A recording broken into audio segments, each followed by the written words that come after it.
السلام علیکم ناظرین، امید کرتا ہوں آپ تمام لوگ خیر و عافیت سے ہوں گے۔ ہمارا آج کا ٹاپک الحب فی اللہ کا اجر۔ حضرت انس رضی اللہ تعالیٰ عنہ رسول اللہ صلی اللہ علیہ وآلہ وسلم سے روایت کرتے ہیں کہ آپ نے ارشاد فرمایا کہ بے شک اللہ تعالیٰ قیامت کے دن ارشاد فرمائے گا، کہاں ہیں وہ لوگ جو میری عظمت کی وجہ سے آپس میں ایک دوسرے سے محبت کیا کرتے تھے، آج میں انہیں اپنے سائے میں جگا دوں گا، جبکہ اس دن میرے سائے کے علاوہ کوئی اور سایہ نہیں۔ معزز ناظرین، اپنے اس ارشاد گرامی میں رسول اللہ صلی اللہ علیہ وآلہ وسلم نے قیامت کے دن سے متعلق ایک بہت بڑی خوشخبری کا ذکر فرمایا ہے۔ اہل ایمان کا پختہ عقیدہ ہے کہ یوم القیامہ یوم الحساب ہے۔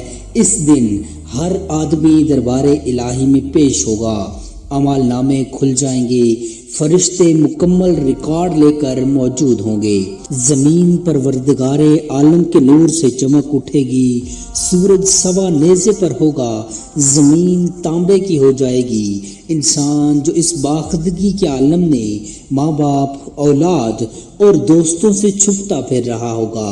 ان مشکل اور بدلے ہوئے حالات میں سب سے بڑا مسئلہ یہ ہوگا کہ کہیں کوئی سایہ میسر آ جائے اور انسان اس کے نیچے پناہ لے لے۔ ایسے میں خالق کائنات کا یہ اعلان گونجے گا، کہاں ہیں وہ لوگ جو میرے جلال اور عظمت کی بنا پر ایک دوسرے سے محبت کیا کرتے تھے، آج میں انہیں اپنے سائے میں جگا دوں گا۔ یہ وہ دن ہے کہ اس میں میرے سائے کے سوا اور کوئی سایہ ہے ہی نہیں۔ سچی بات یہ ہے کہ اس عظیم الشان اعلان کی تشریح کرنا ہمارے بس کی بات نہیں۔ ہم جس چیز کے پابند ہیں وہ یہ ہے کہ اس پر ایمان لائیں اور اس کے ہونے پر یقین رکھیں۔ وہ قادر مطلق ہے اور طاقت رکھتا ہے کہ وہ کسی ظاہری اوٹ کے بغیر ہی سایہ کر دے اور لوگ بدن کو جھلسا دینے والی تپش سے محفوظ ہو جائیں۔ ساری بات کن فیکون کی ہے۔ یہ اس کی عظمت و جلال کا سایہ ہوگا کہ جس کی بنیاد پر یہ خوش قسمت لوگ اس دنیا میں ایک دوسرے سے محبت کرتے تھے۔ اللہ کی عظمت و جلال سایہ فگن ہو تو کہاں کی دھوپ اور کہاں کی تپش۔ مزید غور کیجئے تو اس سوال بلکہ اعلان سے اپنائیت کا ایک جہان پوشیدہ ہے جسے الفاظ و بیان کی قباہیں نہیں پہنائی جا سکتی۔ ان سعادت مند لوگوں کو کتنا سرور اور کتنی راحت نصیب ہوگی، کون بیان کر سکتا ہے۔ بہرحال یہ سایہ اللہ کی عظمت کا سایہ ہو یا اس کے عرش کا سایہ، کہ کچھ علماء اکرام کہتے ہیں کہ بات طے ہے کہ قیامت کے ہولناک منظر میں یہ اس کے بے پایان رحمت کا عنوان اور اس کے پیارے بندوں کے لیے جسمانی اور روحانی اطمینان کا باعث بنے گا۔ یہاں ہمیں یہ بات کبھی نہیں بھولنی چاہیے کہ یہ انعام صرف اور صرف اس محبت اور قلبی تعلق کا ہے کہ جس کے پس منظر میں یا بنیاد میں اللہ تعالیٰ کا جلال اور اس کی عظمت ہو۔ یہ محبت خالصتاً اللہ کے لیے ہوتی ہے اور اس میں انسان کی خواہش، نفس یا جنسی جذبات کا کوئی دخل نہیں ہوتا۔ سلفی جذبات پر مشتمل محبت کو محبت کہنا ہی زیادتی ہے۔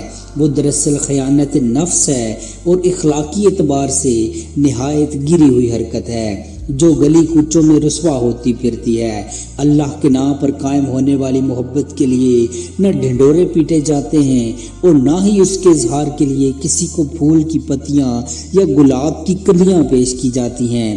ویلنٹائن ڈے کے نام سے اسلامی معاشرے اور اسلامی ملکوں میں در آنے والی قباح رسم کا اس پاکیزہ جذبے سے دور کا بھی تعلق نہیں جس کا تذکرہ اس حدیث پاک میں کیا گیا ہے۔ نہ جانے ہم مسلمان کیوں اس قدر ناتواں اور مرغوب ہیں کہ ہر کبھی رسم کو آنند فانند قبول کر لیتے ہیں اور اس کو اس طرح اپنا لیتے ہیں کہ اس کے موجودین سے بھی آگے نکل جاتے ہیں۔ اس کے لیے نام نہاد تہنتہی کارڈز کی ترسیل، موبائلی پیغامات، زبانی ڈائلاگ اور اخلاق سے گری ہوئی حرکتیں جس میں مرد، عورتیں، بچے، جوان اور حتیٰ کہ بوڑھے بھی شریک ہوتے ہیں۔ قطعاً مسلمان کو زیب نہیں دیتی، نہ یہ تفریح ہے نہ ہی جائز مشغلہ۔ قرآن حکیم کی زبان میں اس کو فواحش کی اشاعت کہا گیا ہے۔ یہ ہمارے قومی وقار کی منافی ہے اور اس سے ہمارے باہمی احترام اور اعتماد کی جڑیں کھوکھلی ہوتی ہیں۔ اس لیے اللہ کی کتاب اور سنت رسول سے دلائل تلاش کرنا اللہ کے غضب کو دعوت دینے کے مترادف ہے۔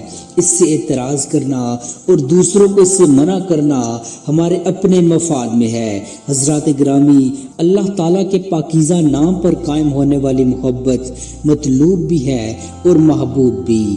آخرت میں اس پر انعام ہے تو دنیا میں بھی اس کا اعلیٰ مقام ہے۔ اس کے مقدس نام کی وجہ سے اعلیٰ اقتدار کو فروغ ملتا ہے، دوریاں قربتوں میں بدل جاتی ہیں، تلخیاں خلاوتوں کا روپ دھار لیتی ہیں، کینہ، حسد، بغض، تعصب اور نفرتوں کا خاتمہ ہو جاتا ہے، پورا معاشرہ امن اور سلامتی کا گہوارہ بن جاتا ہے، خیر خواہی، اخوت اور اسلامی بھائی چارے کی فضا وجود میں آتی ہے۔ صرف ضرورت اس بات کی ہے کہ رسول اللہ صلی اللہ علیہ وآلہ وسلم کی تعلیمات اور ارشادات پر صدقے دل سے عمل کیا جائے اور ان کے اندر جو حکمت اور روحانی فوائد ہیں انہیں اپنی قیمتی متاع اور سرمایہ زندگی سمجھ کر خرز جاں بنایا جائے۔ دنیا و آخرت کی ساری بلائیاں اور کامیابیوں کا راز اسی میں مضمر ہے۔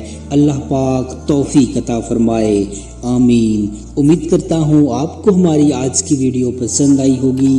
مزید ایسی انفارمیٹیو ویڈیوز دیکھنے کے لیے چینل کو سبسکرائب کر لیجئے۔ جزاک اللہ خیرہ۔